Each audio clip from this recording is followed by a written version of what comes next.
بسم الله الرحمن الرحيم طه ما أنزلنا عليك القرآن لتشقى إلا تذكرة لمن يخشى تنزيلا ممن خلق الأرض والسماوات العلى الرحمن على العرش استوى له ما في السماوات وما في الأرض. السلام عليكم ورحمة الله وبركاته. السلام ورحمة الله وبركاته.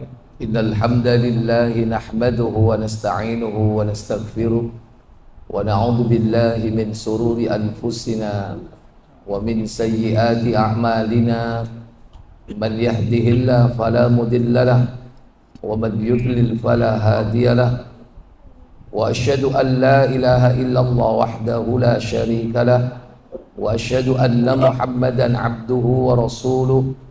اللهم صل وسلم وبارك على محمد صلى الله عليه وعلى آله وأصحابه ومن تبعهم بإحسان إلى يوم الدين. أما بعد. Puja dan puji syukur kita panjatkan kehambaan Allah Tabaraka wa Ta'ala yang telah melimpahkan nikmat yang banyak kepada kita semua pada malam yang berbahagia ini. Dipertemukan kita kembali dalam keadaan sehat sebagai seorang muslim dan muslimah. Semoga nikmat ini terkumpul sampai datangnya kematian menjemput kita. Salawat dan salam semoga terlimpah kepada junjungan kita baginda Nabi Muhammad sallallahu alaihi wasallam. Demikian pula untuk keluarga dan keturunan beliau, para sahabatnya dan seluruh pengikut-pengikutnya hingga tibanya hari pembalasan. Bapak Ibu, saudara-saudari sekalian, kita akan melanjutkan pembahasan perjalanan akhirat. Masih sampai pada fase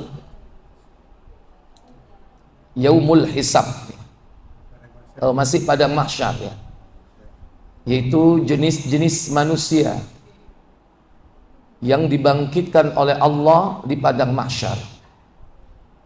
Di antaranya kemarin yang sudah kita bahas, yaitu tentang orang yang bangkit dalam keadaan bertalbiyah, kemudian bangkit dengan darah mengucur deras.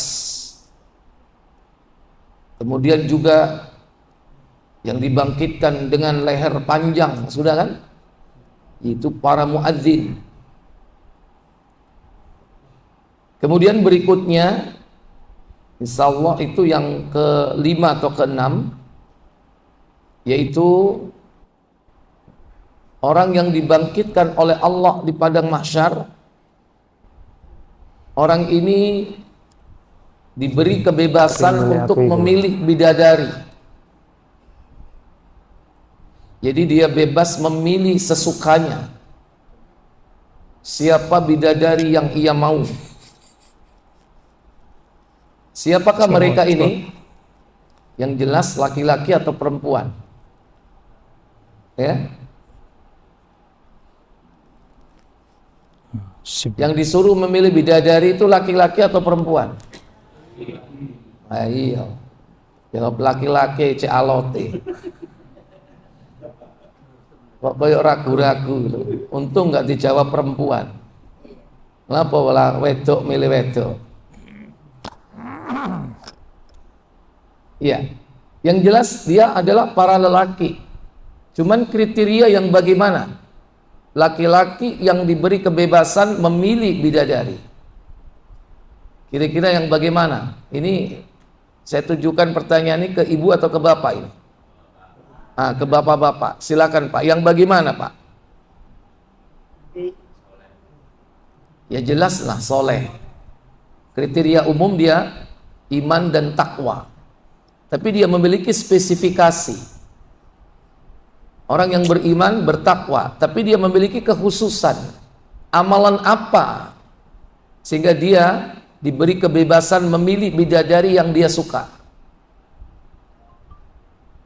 Kira-kira apa amalan yang menjadi syarat utama untuk mendapatkan kebebasan memilih bidadari?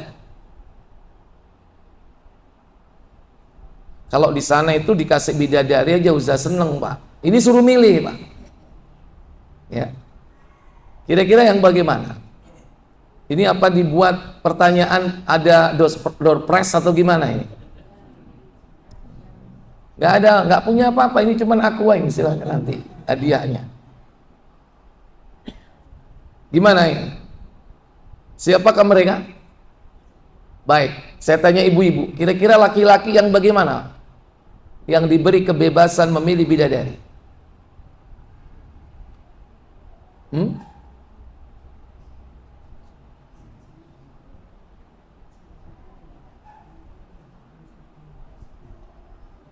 Ada yang bisa jawab? Sholat sama wudhu itu masuk kriteria umum ya, orang beriman dan bertakwa. Gimana Bu? Meninggal syahid sudah kemarin ya.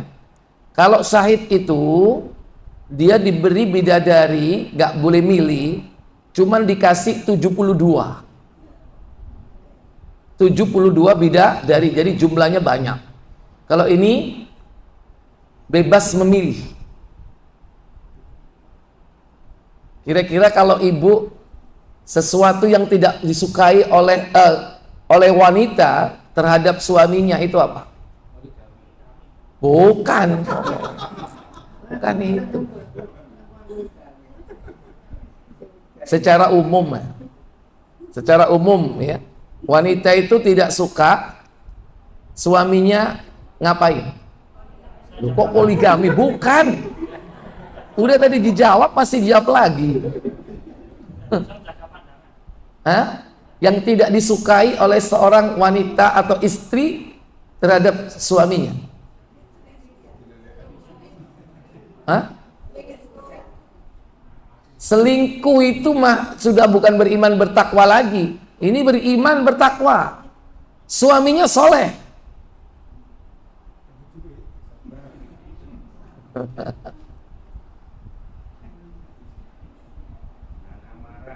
Ya, siapa? Tadi yang jawab. Tahu dari mana? Kok cepet dapat browsingnya dia? Ya udah, ambil ini, balik nang toko kono.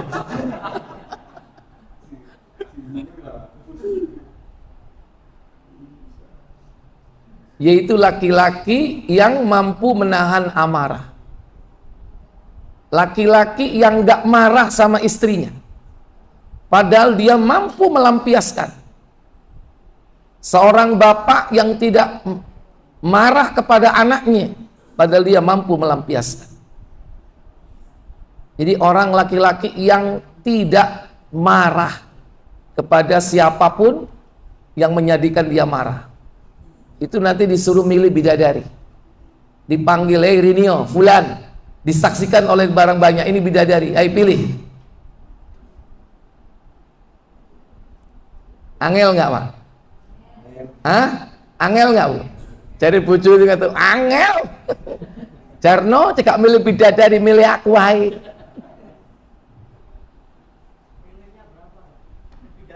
Nah, kalau itu mah standar minimal 2. Kan minimal 2. Bidadari surga itu tiap orang di sana itu minimal 2. Baca Muslim 2424. Nanti dilanjutkan ke Abu Dawud 4777.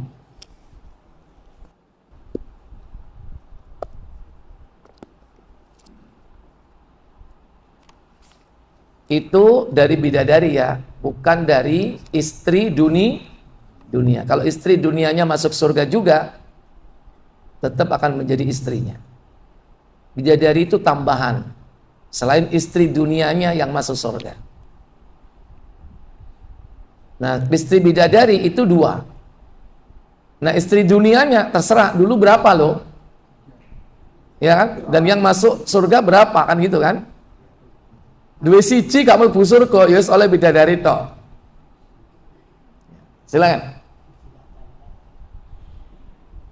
Dari Muhammad radhiyallahu an ia berkata, pada suatu ketika para sahabat berlomba cepat saling mengingat atau berdiskusi, manakah penduduk surga yang lebih banyak, laki-laki atau perempuan? Kata Abu Hurairah, bukankah Rasulullah SAW telah menyabdakan bahwa rombongan yang pertama-tama masuk surga, mereka bercahaya-cahaya bagaikan bulan purnama. Ya, ini kloter pertama, wajahnya bagaikan bulan purnama. Kloter kedua, ayo. Sesudah itu rombongan yang menyusul bagaikan bintang gemerlapan di langit. Wajahnya seperti bintang gemerlap di langit. Masih lebih terang mana? Bulan atau bintang? Bulan. Terus. Setiap laki-laki mempunyai dua istri, yang keduanya mempunyai betis tembus pandang. Jadi betis bidadarinya itu seperti kaca tembus pandang. Ono nggak wanita di dunia betisnya kayak kocok? Hah? Butek kabeh. Jadi setiap laki-laki beristri dua itu dari kalangan bidadari yang betisnya tembus pandang. Sehingga kelihatan apa? Sehingga kelihatan jantung betisnya bagian dalam. Sehingga kelihatan bagian dalamnya. Karena transparan itu. Belum pernah ada ya wanita dunia seperti itu ya. Ah, kurung ono, golean ono. Menungso kurung ono. Itu dari kalangan bidadari. Dan di surga apa kata Nabi? Dan di dalam surga tidak ada laki-laki yang membujang. Kau ono jomblo nang kono iki. Kabeh duwe apa? Sangat. Kabeh duwe bojo. Minimal ya bidadari itu. Terus sudah. Ya. Nah, sekarang Abu Dawud 4777.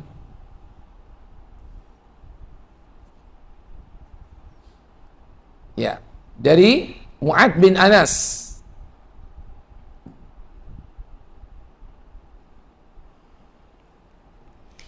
Dari Mu'adz bin Anas radhiyallahu an bahwa Rasulullah SAW bersabda, barang siapa dapat menahan amarah sementara ia mampu meluapkannya. Ya, man qadhama ghaidhan. Barang siapa yang mampu menahan amarah wa huwa qadirun ayyanfidahu, dan dia mampu melampiaskan marahnya itu. Jadi syaratnya dua, marah dan mampu melampiaskan marahnya itu. Kemudian apa yang terjadi nanti? Lanjut ya. Lanjut. Maka pada hari kiamat kelak Allah akan memanggilnya di antara para makhluk. Ya. Kemudian da'ahullahu, Allah akan memanggil orang itu, dipanggil ala ru'usil khalaiq, di hadapan seluruh makhluk yang hadir di padang mahsyar ketika itu. Kemudian diperintahkan apa? Hingga ia dipersilakan untuk memilih bidadari sesuka hatinya. Iya, dipanggil oleh Allah nanti di hari kiamat di kalangan seluruh umat manusia, hatta yukhayyirahullahu min huril ain ma syaa, hingga Allah memerintahkan dia memilih bidadari yang ia suka. Syaratnya dua, dia marah dan mampu melampiaskannya, tapi dia tahan. Man kadhama ghaidhan, siapa yang mampu menahan amarahnya itu. Suami marah ke istri, mungkin nggak itu terjadi? Mungkin. Yang kedua, mampu nggak melampiaskannya? Halo? Mampu. Tapi dia tahan, dia nggak marah. Ditahan, dimpet, dilek. Mbok iku meledos dodoi. Ya. Nanti suami seperti ini nanti dipanggil oleh Allah suruh milih bidadari. Makanya hati-hati Bu, jenengan nek duwe bojo sabar, gak ngamuan. Sampean bakal ditinggal. Dia akan milih bidadari. Malah alhamdulillah bojoku ngamuan. Jangan.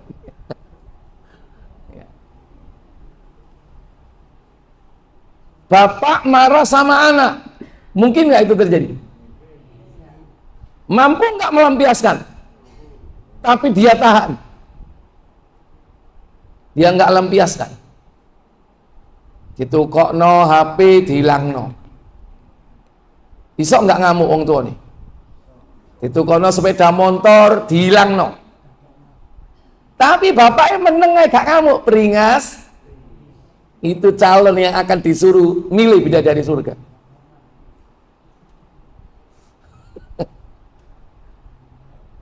Jenderal ngamuk nang kopral, mungkin nggak itu? Bisa nggak melampiaskan? Halo? Bisa, tapi dia tidak lampiaskan. Dia tahan. Orang seperti itu nanti yang akan disuruh milih bidadari surga. Tapi kalau dia nggak mampu melampiaskan, walaupun marah, nggak masuk kategori. Contoh, kopral ngamuk nang jenderal, mungkin nggak? Loh, ngamuk. Mungkin nggak kopral ngamuk nang jenderal? Mungkin. Pertanyaan kedua, mampu nggak melampiaskan? Halo? Nggak bisa, berarti nggak masuk kategori.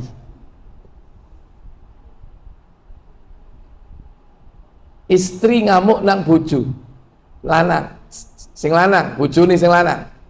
Mungkin nggak itu terjadi? Mungkin. Mampu nggak melampiaskan? Halo? Terus bojomu mau kaploki ngono maksudnya?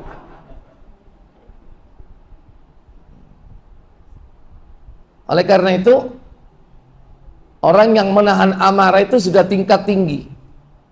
Dia termasuk kategori martabat agama yang tertinggi disebut dengan al-ihsan.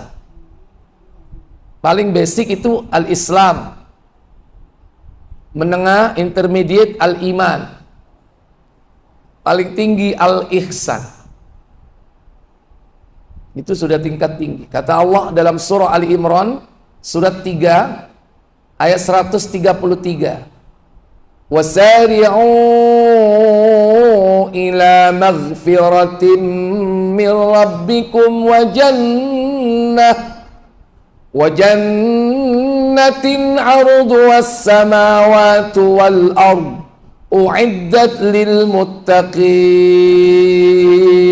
Apa kata Allah?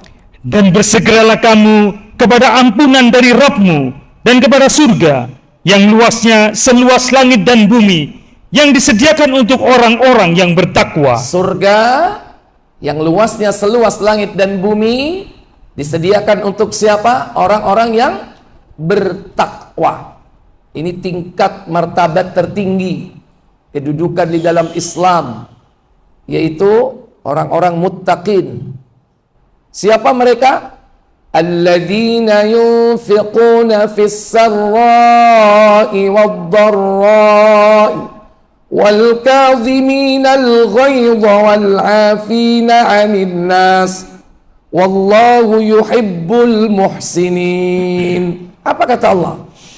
Yaitu orang-orang yang menafkahkan hartanya baik di waktu lapang maupun sempit, dan orang-orang yang menahan amarahnya dan memaafkan kesalahan orang. Allah menyukai orang-orang yang berbuat kebajikan. Allah tutup ayat yang ke-134 ini dengan wallahu yuhibbul muhsinin. Allah cinta kepada orang-orang yang berbuat ihsan. Pada ayat sebelumnya muttaqin, pada ayat 134 muhsinin. Muttaqin dan muhsinin itu selevel, derajat tertinggi, takwa. Martabat Islam tertinggi apa? Ihsan. Cirinya bagaimana?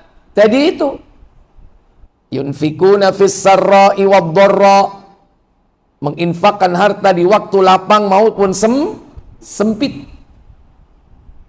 Tentu bukan hanya harta aja, memberikan sesuatu yang dia miliki baik di waktu lapang sempit, bukan hanya lapang waktu dia punya, tapi ketika lapang hati dia mau membantu. Ketika disempit hati, dia tetap membantu. Abu Bakar As-Siddiq diuji oleh Allah, salah satu karib kerabatnya menebarkan fitnah tentang hadithul ifki, yaitu fitnah bahwa Aisyah selingkuh, berbuat serong.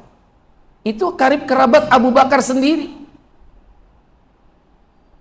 Padahal Abu Bakar As-Siddiq manusia biasa. Ada kecenderungan untuk menghentikan bantuan sosialnya kepada saudaranya itu. Tapi tidak dilakukan. Itu artinya apa? Dia menginfakkan harta di waktu lapang dan juga di waktu sempit. Di waktu lapang ketika tidak ada masalah. Begitu ada masalah, mestinya orang menghentikan, yakni bantuan, infaknya. Tapi tidak, tetap dia beri. Itu contoh. Samalah, orang kalau pengen menjadi tingkat tinggi dalam agama, dia harus menjadi orang yang berbuat ihsan. Meskipun dalam kondisi hati sempit. Bayaran telat, wedang sih tetap digaekno napa mboten? Halo. Iku contoh iku. Biasanya tanggal loro wis kei bayaran. Iki sampai tanggal 17 durung. Ayo, sempit nggak Adi? Dada sempit nggak? Masih tetap memberi nggak? Pelayanan tetap atau tidak? Hah? Kalau pelayanan masih tetap, ya berarti itu orang yang berbuat ihsan. Sudah tingkat tinggi, Ibu. Karena yang dimaksud lapang sempit bukan hanya lapang sempit harta, tapi lapang sempit dada. Ketika hati mendongkol, tetap nggak pelayanannya. Itu kalau pengen menjadi orang sampai kepada tingkat ihsan. Yang kedua, wal kadhiminal ghaidha, mampu menahan amarah. Yang ketiga, wal afina 'anil nas, yaitu apa? Memaafkan kesalahan orang lain. Gampang mana? Meminta maaf atau memberi maaf? Halo? Lebih gampang meminta maaf. Kalau kita minta maaf itu tiap hari segojangan. Titik-titik afwan ya.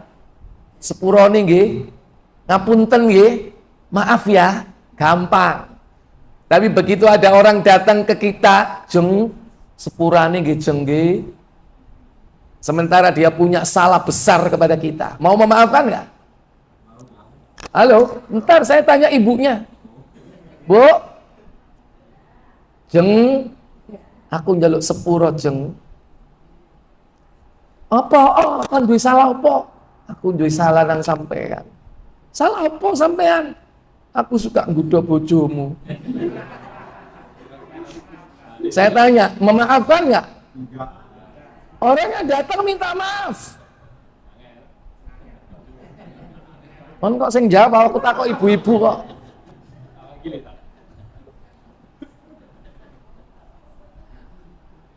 Kalau pengen tingkat tinggi menjadi orang ihsan, orang minta maaf ya diberi maaf.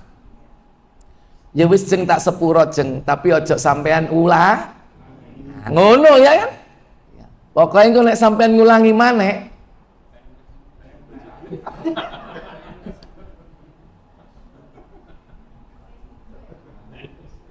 Cari ibu-ibu tiada maaf bagiku. Itulah ujian hidup. Kalau ingin menjadi tingkat ihsan sebagai muhsin, muhsinin, muhsinat, Maka kriteria 134 Ali Imran ini harus terpenuhi. Dan masih ada kriteria-kriteria yang lain. Baik. Ini yang keenam. Berikut yang keberapa? Yang ketujuh. Yaitu orang yang ditempatkan oleh Allah di atas panggung cahaya. Siapa orang yang ditempatkan di tempat panggung cahaya? Kalau di dunia yang ditempatkan di atas panggung itu siapa, Bu? Hah? Seleb apa? Selebritis. Ini selebritisnya akhirat. Di padang mahsyar ditempatkan di atas panggung, dan panggungnya itu dari cahaya. Siapakah mereka itu? Buka Sahih Muslim 1794 insyaallah. Dari Abdullah bin Umar kalau tidak salah. Coba dicek dulu.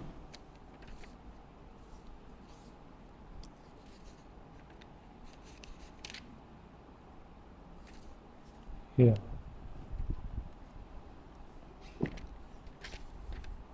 Under beda. Iya. Iya, silakan. Dari Abdullah bin Umar radhiyallahu anhuma ia berkata, Apa katanya? Rasulullah SAW bersabda, Apa sabda beliau? sesungguhnya orang-orang yang berlaku adil akan berada di atas panggung cahaya di sebelah kanan Allah Azza wa Jalla. Iya. Innal muqsitina ala manabira min nurin au yaminir rahman. Sesungguhnya orang-orang yang berlaku adil ditempatkan oleh Allah di atas panggung cahaya. Di sebelah mana? Ayyaminir rahman, di sebelah kanan Allah Ta'ala. Padahal kedua sisi Allah itu apa? Lanjut. Kedua sisi tersebut sesungguhnya baik keadaannya, Iya. dan tinggi derajatnya. Ya. Wakilta yadahu yamin. Padahal kedua sisi atau kedua tangan Allah itu kedua-duanya kanan. Nggak ada kiri. Kalau kita ada kanan, ada kiri. Karena tangan kita ini yang satu untuk kebaikan, yang satu untuk urusan ke belakang. Kalau Allah enggak. Allah punya dua tangan, dua-duanya kanan. Tapi ingat, Ahlus Sunnah mengakui sifat tangan bagi Allah. Tetapi dengan kaidah yang benar dalam memahaminya. Ada 4 kaidah. Pertama, laisa lahu ta'til. Tidak boleh ditiadakan sifat Allah itu. Sebagaimana yang suka meniadakan sifat Allah yaitu kelompok Jahmiyah, kelompok sesat. Tokohnya adalah Jahm bin Safwan. Namanya disebut kelompoknya Jahmiyah, meniadakan sifat Allah secara keseluruhan. Nggak mau. Berarti sifat-sifat Allah dan nama-nama Allah dalam Al-Quran itu dianggap sesuatu yang tidak diketahui maknanya. Dianggap ayat-ayat mutasyabihat. Kaidah kedua, laisa lahu ta'wilun. Tidak boleh ditakwil. Ditakwil itu dipalingkan artinya. Kalau disebutkan dalam Al-Quran Allah punya sifat zat, Allah punya wajah. Kullu man 'alaiha fan wa yabqa wajhu rabbika dzul jalali wal ikram. Allah punya sifat wajah. Wajah ya wajah, jangan dipalingkan artinya dengan kemuliaan atau dengan zat. Karena ada terjemah yang diartikan zat di situ. Wajah ya wajah. Allah punya tangan, bahkan tangannya dua. Tapi jangan dipalingkan artinya, maknanya dengan kekuasaan. Tangan ya tangan, semua orang bisa pahami tangan. Dalam surah Al-Maidah surat 5 ayat 64. Wa qalatil yahudu yadullah maghlulah. Ghullat aydihim wa lu'inu bima qalu bal yadahu mabsutatan. Orang Yahudi mengatakan tangan Allah terbelenggu. Padahal tangan mereka lah yang dibelenggu. Disebabkan oleh ucapan mereka sendiri. Dia dilaknat karena ucapannya mereka. Bahkan kedua tangan Allah terbuka. Disebutkan Al-Maidah surat 5 ayat 64. Tangan ya tangan. Jangan dipalingkan artinya. Yang suka memalingkan arti ini kelompok Mu'tazilah. Mu'tazilah termasuk Qadariyah. Karena Mu'tazilah itu Qadariyah baru.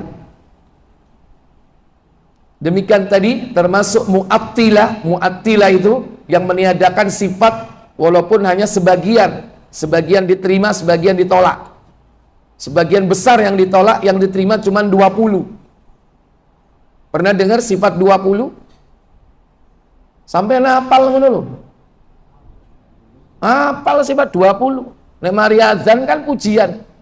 Allah wujud kitam baqa mukhalafatulil.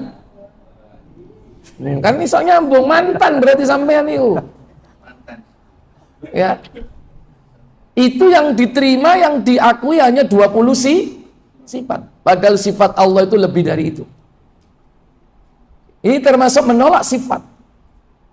Karena sifat Allah itu lebih dari nama-nama Allah. Kalau nama Allah saja 99, bagaimana dengan sifatnya? Lebih banyak daripada namanya. Tidak terbatas 20. Tapi di sekolah kita sejak SD diajari sifat itu. Terbatas 20. Padahal Allah punya sifat wajah. Ar-Rahman 2627. Tangan.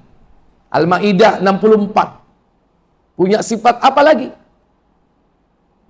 Punya sifat jari jemari. Muslim 2278. Punya sifat betis.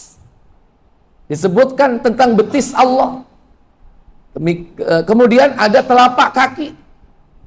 Ada mata, banyak sekali sifat-sifat zat. Belum sifat perbuatan. Allah tertawa. Allah juga turun dari langit. Allah bersemayam di atas arsy. Itu sifat Allah. Yang ditakwil oleh Mu'tazilah dengan apa? Istaula. Apa istaula? Berkuasa. Itu yang suka mentakwil-takwil. Jadi ada berapa tadi? Tidak meniadakan, tidak mentakwil. Yang ketiga, wala tamsil, tidak boleh menyerupakan dengan makhluknya.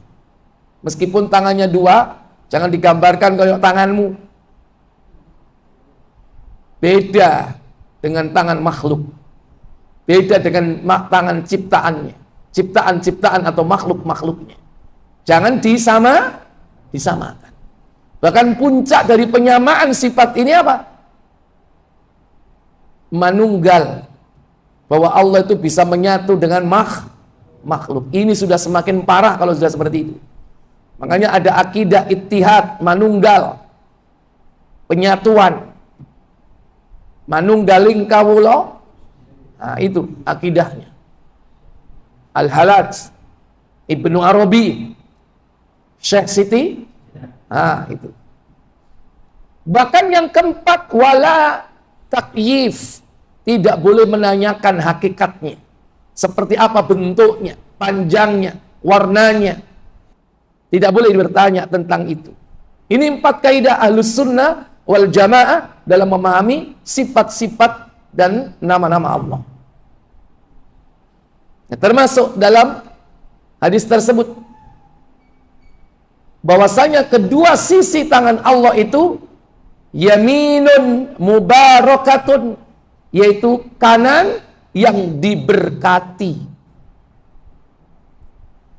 Nah, kemudian siapakah orang yang ditempatkan di panggung cahaya itu? Di sebelah kanan Allah.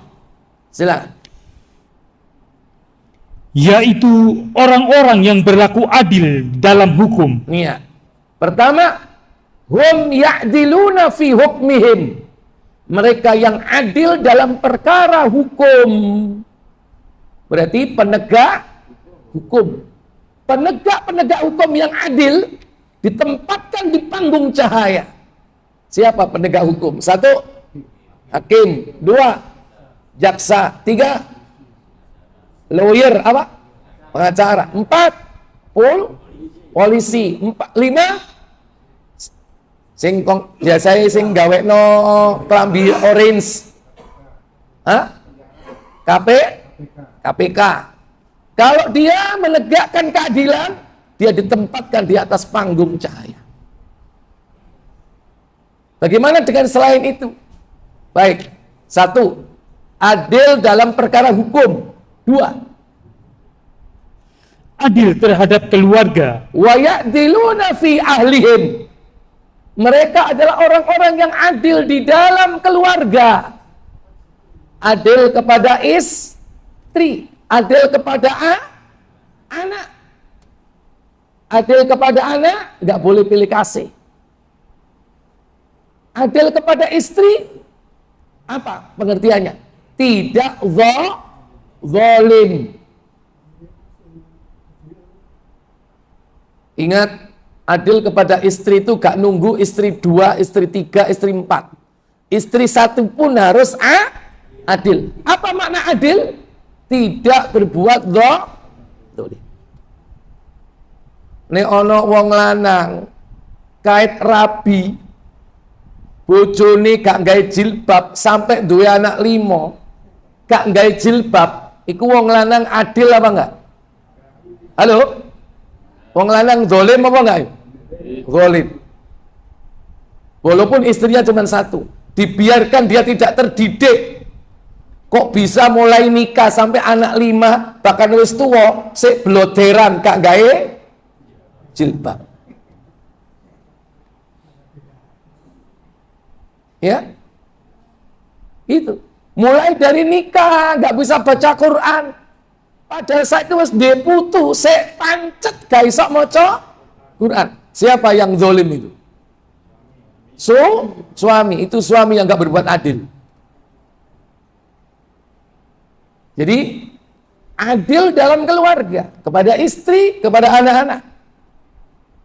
Ya, kebutuhan itu bukan hanya kebutuhan jasmania, bukan kebutuhan materi, bukan kebutuhan biologis, tapi ada kebutuhan psikologis, kebutuhan spiritual, itu harus dipenuhi. Jangan hanya benulan dikai blonjo, dipangani, tapi nggak pernah dididik. Adil dalam keluarga. Yang ketiga, dan adil dalam melaksanakan tugas yang dikuasakan kepada mereka. wa ma walahu, dan adil di dalam tugas-tugas yang diamanahkan kepadanya. Harus berbuat adil, nggak boleh berbuat zalim. Lawan adil itu zalim. Dikongkon jogo ya dijogo sing temenan. Ojo sampai pagar makan tanaman. Dikongkon jogo cek gak dicolong maling kok malah diresiki dhewe. Ya. Jadi harus amanah. Adil di dalam tugas-tugas yang diemban, yang diamanahkan kepada mereka. Inilah orang yang ditempatkan oleh Allah di atas panggung cahaya.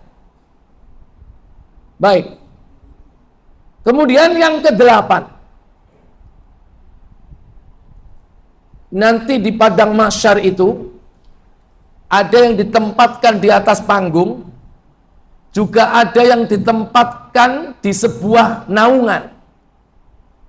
Nek nang donya iku dikai apa? Dikai terop. Ya. nang dukur panggung ana terapi. Dinaungi oleh Allah dengan naungannya. Di mana saat itu matahari didekatkan oleh Allah dalam jarak berapa? 1 mil, 1,5 atau 1,6 kilo. Matahari sedekat itu, sehingga banjir keringat masing-masing. Sementara orang yang dinaungi oleh Allah ini nggak panas. Dia mendapatkan naungan dari Allah. Siapakah mereka itu? Ternyata ada 7 kelompok manusia. Mudah-mudahan Bapak Ibu termasuk salah satunya. Amin orek. Sing banter. Ambek ngene. Ambek ngene. Apa-apa, ojo kampanye nang kene. Baik. Buka Bukhari 376.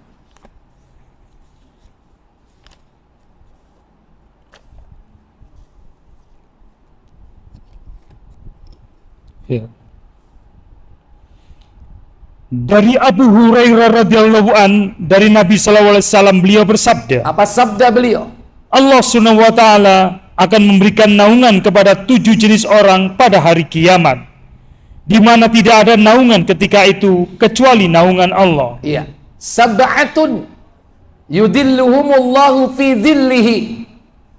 7 kelompok manusia akan dinaungi oleh Allah di naungannya. Yauma la dhilla illa dhilluh. Di mana ketika itu tidak ada naungan kecuali naungan Allah. Siapakah mereka 7 kelompok manusia itu? Pertama, Imam atau pemimpin atau kepala pemerintahan yang adil. nah, pertama, imamun adilun. Pemimpin yang adil. Lamanya adil apa? Zalim. Zalim itu menempatkan sesuatu bukan pada tempatnya, itu zalim. Contoh zalim kecil-kecilan. Kelompen digawe kopiah. Kopiah digawe sandal. Itu kan zalim itu. Menempatkan sesuatu bukan pada tempatnya. Sewek digawe jilbab, sorban digawe zalim. Tapi itu masih mending ya. Puncak kezaliman itu apa? Syirik. Allah dianggap memiliki tandingan. Makhluk justru disembah selain Allah. Itu puncak kezaliman. Nah, kalau dia diberi amanah memimpin rakyat, maka dia harus adil. Pemimpin yang adil akan dinaungi oleh Allah di akhirat. Tapi ini skupnya luas. Bagaimana dengan kita? Karena tidak setiap orang jadi presiden. Tidak setiap orang jadi raja. Tidak setiap orang jadi apa? Jadi amir, jadi perdana menteri. Tidak setiap orang jadi presiden. Tapi setiap orang itu bisa termasuk kategori pemimpin. Kata Nabi 1796 Muslim 1796. Oh, Muslim.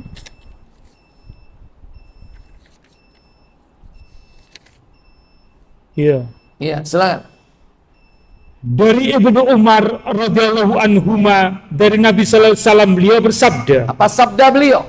ketahuilah, setiap kamu adalah pengembala atau pemimpin. Kullukum ra'in wa kullukum, setiap kalian adalah pemimpin, pengembala, dan setiap kalian, apa kata Nabi?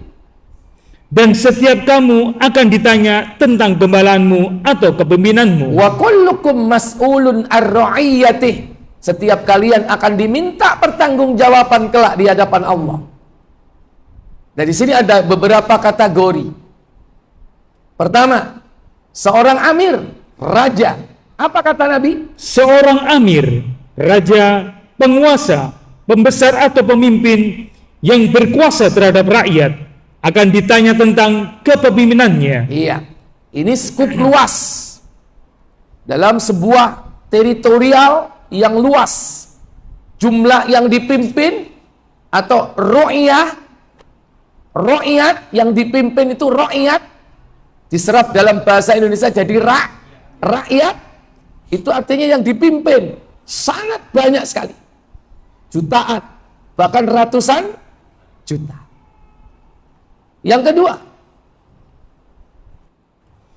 seorang laki-laki adalah pemimpin atas keluarganya.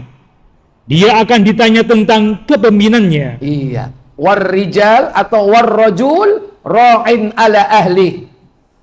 Seorang laki-laki, kepala keluarga, dia adalah pemimpin atas keluarganya. Wa mas'ulun ar-ra'iyati, dan dia akan ditanya atas kepemimpinannya. Sama, kita sebagai kepala keluarga akan ditempatkan di panggung, dinaungi oleh Allah di atasnya dengan naungan Allah jika adil dalam kepemimpinan rumah tangga kita. 3. Seorang wanita, istri. Seorang wanita adalah pemimpin di rumah tangga suami dan anak-anaknya. Iya. Ra'iyatun ala baiti ba'liha. Dia adalah pemimpin atas rumah tangga suaminya. Ada urusan khusus, Bu. Para istri itu urusan khusus, dia memimpin urusan domestik yang ada di dalam apa? Rumah tangga. Kalau laki-laki kepala keluarga itu secara keseluruhan. Kalau ibu-ibu khususnya rumahnya itu, dapur, sumur, kasur, dan anak-anaknya. Nah, seorang perempuan itu harus ngerti harta suami itu di mana letaknya, dan akan ditanya, diminta tanggung jawab atas kepemimpinan terhadap yakni rumah tangga dan anak-anaknya. Jangan sampai anakmu nang ndi boh karo anak yang blakrak tekon dindi menengai karo. Tanggung jawab itu. Baik. Wa mas'ulatun ar-ra'iyati, dan seorang hamba sahaya adalah pemimpin atas harta kekayaan majikannya yang dipercayakan kepadanya. Dia juga akan ditanya tentang kepemimpinannya. Ya. Cuman bapak ibu nggak punya budak. Walaupun di situ budak ada kewalian, ada wala dengan tuannya. Beda dengan pembantu. Pembantu tidak punya wala dengan tuannya. Dia mitra kerja. Beda dengan budak. Budak itu kepemilikan budak itu. Bisa dimiliki dengan cara beli, atau mungkin yaitu dengan cara rampasan perang. Pilih yang mana, Pak? Beli atau rampasan perang? Soalnya gak ada perang, Pak. Dan pasar budak nanti, masa ono? Ya. Belum, nanti suatu saat akan ada. Baik. Ya, jadi ini adil. Ini sudah Isya. Azan dulu, kita lanjutkan nanti. Silakan.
Baik Bapak Ibu, saudara-saudari yang dirahmati Allah. 7 kelompok manusia yang dinaungi di akhirat, di padang mahsyar dengan naungan Allah. Pertama, pemimpin yang adil. Yang kedua, siapakah mereka? Pemuda yang terdidik atau terlatih sejak kecil dalam menyembah Allah. Wa syabbun nasa'a fi ibadatillahi azza wa jal. Seorang pemuda yang menghabiskan masa mudanya untuk mengabdi kepada Allah. Masa muda. Umur berapa sampai berapa? Pemuda 1 sampai 15 itu gulam. 5 sampai 40. 15 sampai 40 syabab, pemuda. 40 sampai 60 kuhul. Kuhul itu dewasa. 60 ke atas tidak terbatas syuyukh, tua. Makanya orangnya dipanggil syekh. Syekh itu berarti wis tua. Makanya panggilan saya itu ada 2 pendekatan. Pendekatan karena usia memang tua, pendekatan karena memang ilmunya yang tua. Nek si enom ilmunya akeh dipanggil syekh wajar. Makanya ojo GR nek ente dipanggil syekh karena memang ente wis tua.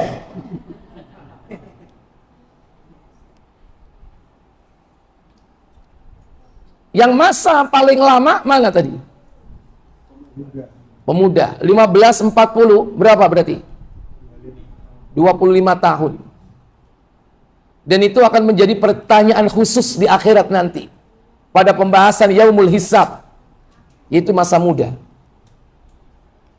Makanya mereka yang masih punya peluang sebagai pemuda, habiskan sampai masa mudamu berakhir untuk mengabdi kepada Allah.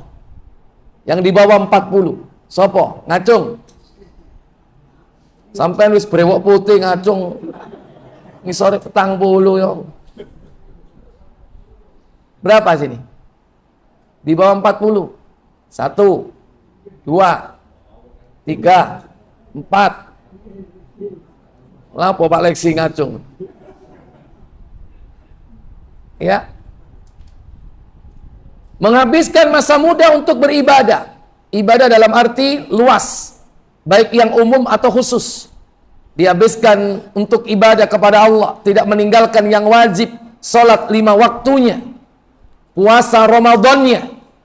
Kewajiban apa lagi? Menuntut ilmu, talabul ilm. Habiskan masa mudamu untuk itu. Atau birrul walidain, berbakti kepada siapa? Kedua orang tua. Habiskan waktu mudamu untuk itu. Ojo dintekno gawe ngeluyur, blakrak, Lutus, nek gak ngono cangkruk nang warkop. Ngomong wae. Warkop. ketara nom-nomane biyen kok banger. Ya, pemuda. Yang ketiga, siapa yang dinaungi oleh Allah? Seseorang yang hatinya tergantung di masjid. Rajulun, seseorang, khususnya laki-laki, qalbuhu mu'allakum bil masajid, yang hatinya terpaut, tergantung di masjid. Untuk apa hatinya tergantung di masjid? Untuk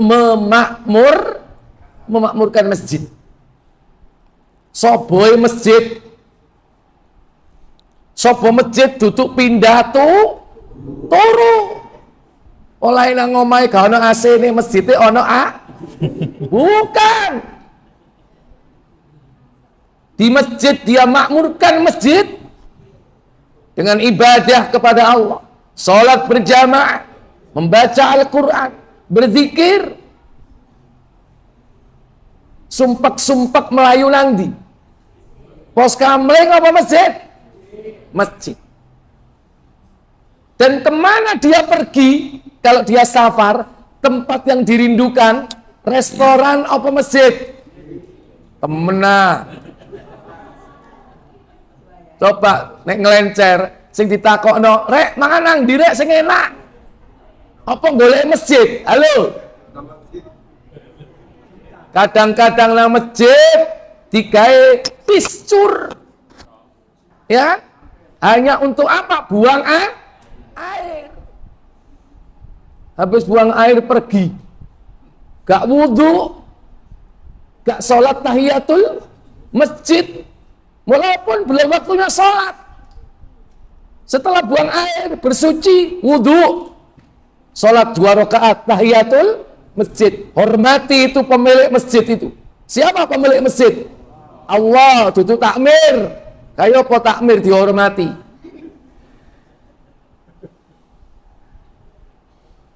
Ngono budal gak ngelebokno celek, gelem-gelemi celengan dilebokno muni kelontang. Berarti piro? Mosok ono 1000 kelontang. 1000 zaman biyen. Oh, sekarang ada? Oh, yang itu kecil ya. Ya. Jadi hati terpaut di masjid. Di mana dia berada? Dia rindu kepada masjid. Tempat yang ditanyakan bukan tempat makan, masjid. Karena tempat itulah yang membuat hatinya bahagia. Bahkan kadang-kadang di masjid pun dia dapat kuliner juga. Soalnya mampiri dino nebeng Jumat apa?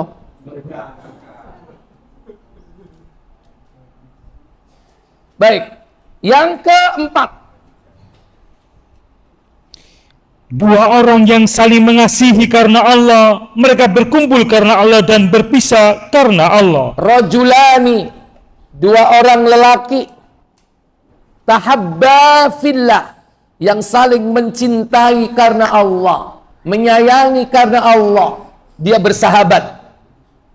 Seperti dicontohkan Nabi dan Abu Bakar, runtang runtung. Sampai di malam hijrah, Nabi bersama siapa? Bersembunyi di Gua Thur bersama sahabat dekatnya. Yang keduanya saling mencintai sejak dulu. As-Siddiq. Sehingga apa yang dilakukan keduanya di dunia? Ijtama'a alaihi Dia berkumpul karena Allah, wa tafarraqa alaih. Dia berpisah karena Allah. Nanti dua orang ini, dua-duanya dipanggil oleh Allah di padang mahsyar. Dua-duanya dinaungi oleh Allah dengan naungan Allah di padang mahsyar. Makanya mulai sekarang cari sahabat dekat yang dicintainya karena siapa? Karena Allah. Bukan karena dunia. Cak kon kok raket awakmu ambek wong iku. Sahabatmu yo, iya rek. Lu kon kok sahabatan beda iya, anake jenderal. Aku butuh golek backingan. Iku sahabatmu, iya. Apa? Iku anake Pak RT kaya apa? Iku anake Pimpro. Hah? Lho apa kok anake Pimpro sampean koncoi? Cek oleh. Berarti karena Allah atau karena dunia? Karena dunia. Jadi mencintainya karena Allah, bukan karena dunia. Silaturahminya karena Allah, datangnya karena Allah. Begitu. Yang kelima, seorang laki-laki yang dirayu untuk berbuat mesum oleh wanita bangsawan yang cantik, lantas ia menolak dengan berkata halus, "Aku takut kepada Allah." rajulun da'athu imra'atu dzati manshibin wa jamalin. Seorang lelaki yang dirayu berbuat maksiat oleh seorang wanita cantik, wanita terhormat. Wanita ini cinta kepada laki-laki ini, diajak untuk berbuat mesum, berbuat maksiat, tapi dia menolak dan mengatakan, inni akhafullah rabbal alamin, aku takut kepada Allah Rabb semesta alam. Ono enggak wong lanang zaman saiki kaya ngono? Halo? Makanya jangan sampai berharap dapat ujian seperti ini. Kok gak ono yo wong wedok nggodho aku. Oh, bablas anginmu. Ya. Karena ini ujiannya para nabi-nabi. Siapa yang digoda seperti ini? Yusuf digoda sama si Zulaikha, cantik dan wanita baik-baik, bangsawan maksudnya. Cuman dia tertarik dengan Yusuf. Kenapa? Karena melihat ketampanan Yusuf. Yang disebutkan dalam hadis, Nabi Yusuf itu tampannya jamiluhu nisfud dunya. Yang tampannya itu separuh dunia.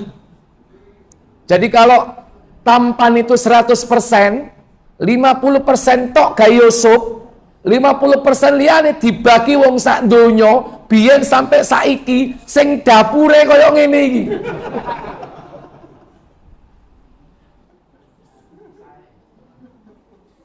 Berarti Yusuf 50% ngijeni. Ya apa? Ganteng enggak? Ganteng. Enggak bisa dibayangkan. Makanya dalam riwayat wajah Yusuf itu seperti petir yang menyambar. Sampai ndelok koyo kena petir bledek ku kaget. Saking gantengnya. Makanya Yusuf itu selalu memakai apa? Imamah, ditutup begini. Karena itu wong sing gelok koyo kena bledek.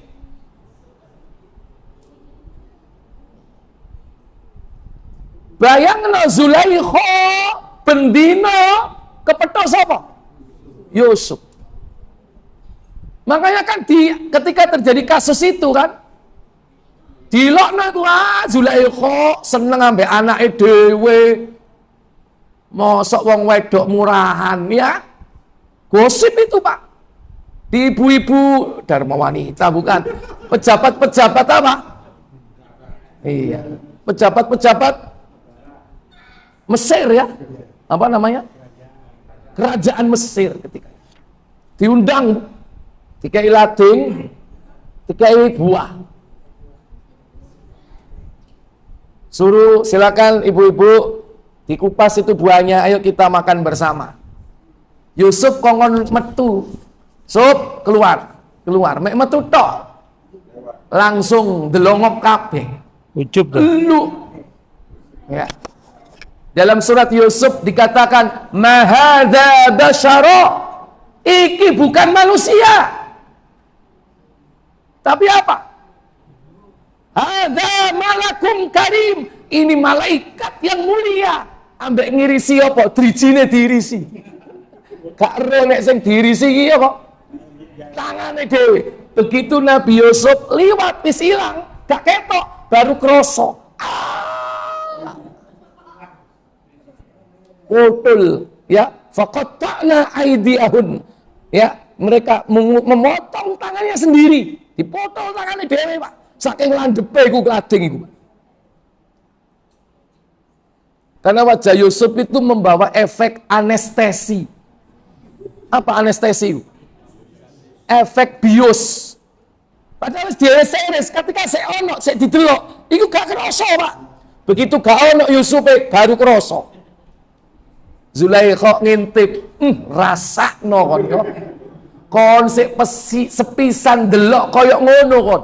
Dan yo aku bendino delok Yusuf, apa gak mbeluk aku?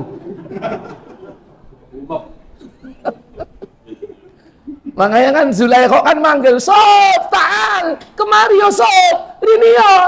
Nenek lho nggo kene." Wah, belawang ditutupi, ya? Iya. Kurang apa itu? Nah, Nabiullah Yusuf termasuk kategori yang akan dinaungi oleh Allah di padang mahsyar. Kenapa? Diajak untuk berbuat maksiat, dia tolak karena takut kepada siapa? Lau arra'a burhana rabbi. Sekiranya Nabi Yusuf tidak melihat peringatan dari Robnya, pasti akan terjadi. Kenapa? Karena podo senenge. Zulaikha seneng Yusuf, Yusuf juga seneng Zulaikha. Ya. Alladzi hammat bihi wa hamma biha. Dalam surat Yusuf dikatakan begitu. Yusuf cinta, senang sama Zulaikha, senang sama Yusuf. Yusuf pun juga senang. Soalnya bojone iku gak iso ngelaksanana tugas. Nganya nanti kan jadi apa? Jadi istrinya nanti kemudian hari. Masih perawan ternyata. Wallahu a'lam. Itu beberapa kisah ya yang sebagian diperselisihkan oleh para ulama karena sudah termasuk cerita-cerita Israiliyah. Wallahu a'lam. Tapi yang jelas ini adalah sesuatu yang luar biasa. Yang jangan sampai kita minta mendapatkan ujian seperti itu. Karena itu ujian berat. Kalau yang lain-lain mungkin masih. Berdoalah kepada Allah, Rabbana la tahmil alaina isran kama hamaltahu ala alladhina min qablina. Wahai Allah, jangan kau bebani kami ujian sebagaimana ujian yang ditimpakan olehmu terhadap orang-orang terdahulu. Kon dikai ujian ke Nabi Yusuf, gurung karuan sukses. Yang ke 6 ya, silakan. Seorang yang bersedekah dengan sembunyi-sembunyi sehingga tangan kirinya tidak tahu apa yang telah diberikan tangan kanannya. Rajulun tasaddaqa bisadaqatin fa'akhfaha. Seorang yang bersedekah dengan sembunyi-sembunyi. Sembunyi-sembunyi. Hatta la ta'lamu simaluh ma tunfiqu yaminuh. Hingga tangan kirinya tidak mengetahui apa yang diberikan oleh tangan kanannya. Nggak tahu. Itu kiasan, makna majazi. Bukan makna hakiki, bukan nek sodako sing kiwa di singit norek. Jadi ini nek kepingin di naungi di akhirat itu tangan kirinya nggak tahu apa yang diberikan tangan kanan. Bukan begitu. Yang dimaksud tidak tahu tangan kiri itu adalah apa? Antara kanan dan kiri itu dekat. Maksudnya orang dekat kita itu tidak tahu, Bapak Ibu. Kita sedekah, orang dekat kita nggak tahu. Siapa dia? Dia adalah istri bagi seorang suami. Atau dia seorang suami bagi seorang istri. Makanya kalau bapak-bapak sedekah, Pak, yang paling bagus itu apa? Sembunyi-sembunyi. Hatta istrinya nggak tahu. Makanya kalau sedekah nggak usah cerita istri, Pak. Nggak tambah ribut. Ma, mau sakno, Ma, ono uang, Ma. Terus, iyo sakno wongi jaluk, ngemis, jaluk. Terus sampean kei, tak kei, piro, 1 juta. Wah, sampean gak tahu ngei aku 1 juta. Kon ngei wong mes 1 juta ya. Iya sakno, Mas. Anake cilik-cilik. Soalnya dhek rondo.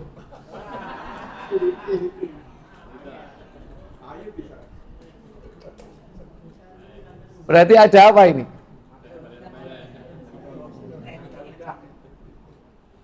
Nah, makanya gak usah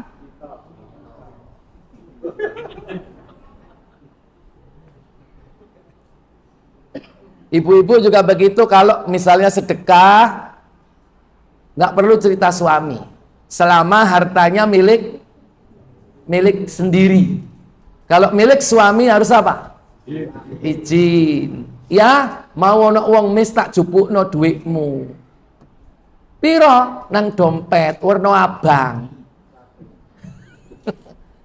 Harus cerita. Kalau ibu nggak cerita nanti tetap yang dapat pahala si pemilik duit atau yang ngasih? Yang punya duit. Jadi sedekah di sini adalah sedekah yang ikhlas semata-mata karena Allah, tidak dilandasi dengan sikap riya alias apa? Pamer. Pamer itu apa? Pengen dilihat oleh orang. Namanya ro'a. Riya. Ria'an nas. Pengen dilihat manusia. Itu nanti hangus pahala-pahalanya. Yang terakhir, siapa yang dinaungi oleh Allah di padang mahsyar? Seorang yang mengingat Allah waktu bersunyi-sunyi lantas meleleh air matanya. Rajulun dzakarallaha. Seorang yang zikir mengingat Allah khalian di waktu malam hari atau di saat sepi nggak ada orang. Apa yang terjadi? Fafadot aina. Berlinang air matanya. Menangis. Jadi zikir menangis itu syaratnya harus apa? Sendiri. Duduk berjamaah. Nangis bareng. Bisa jadi nangismu itu bukan karena Allah, tapi karena teman sebelahmu nangis, kon melok nangis. Karena memang awakmu gembeng ya, delok koncoe nangis melok nangis. Ini sendirian. Dia ingat Allah, dia ingat dosa-dosanya yang dia lakukan, dia ingat nikmat-nikmat Allah yang tidak terbalaskan. Dia menangis. Mungkin malam hari dia sholat tahajud. Di malam hari dia bermunajat kepada Allah. Ingat akan dosa-dosa, dia menangis. Orang seperti ini yang akan dinaungi oleh Allah di akhirat. Dari 7 itu, kira-kira Bapak Ibu, mana yang berpeluang untuk menjadi salah satunya? Imam yang adil, pemuda yang habis waktunya beribadah, laki-laki yang hatinya terpaut di masjid, yang mencintai karena Allah, atau yang diajak wanita dia tolak karena takut kepada Allah, atau karena dia sedekah yang ikhlas, atau zikir yang menangis di malam hari atau di sunyi hari. Kira-kira sing di nomor piro mbek nomor piro?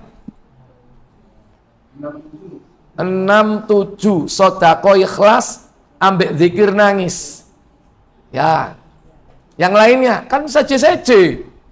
Be ana wong sing gak iso nangis ya kan? Atau sedekah gak ndek duit memang. Nah, mungkin yang mana, Pak? Nomor berapa tadi? Nomor 3. Hatinya terpaut di mana? Di masjid.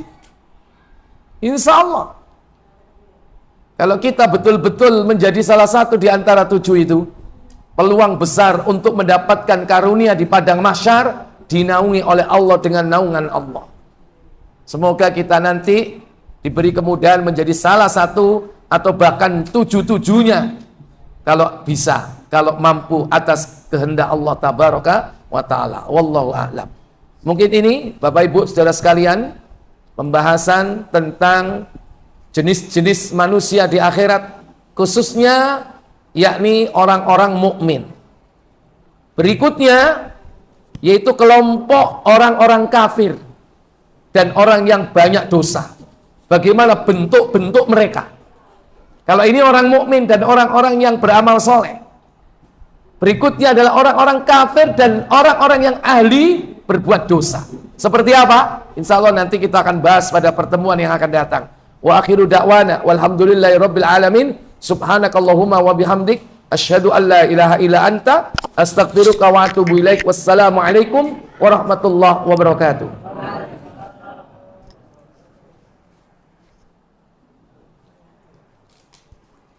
Bismillahirrahmanirrahim. Taha ma anzalna 'alaikal Qur'ana litashqa illa tadhkiratan liman yakhsha tanzilan mimman khalaqal arda was samawati al-'ula الرحمن على العرش استوى له ما في السماوات وما في الأرض وما بينهما وما تحت الثرى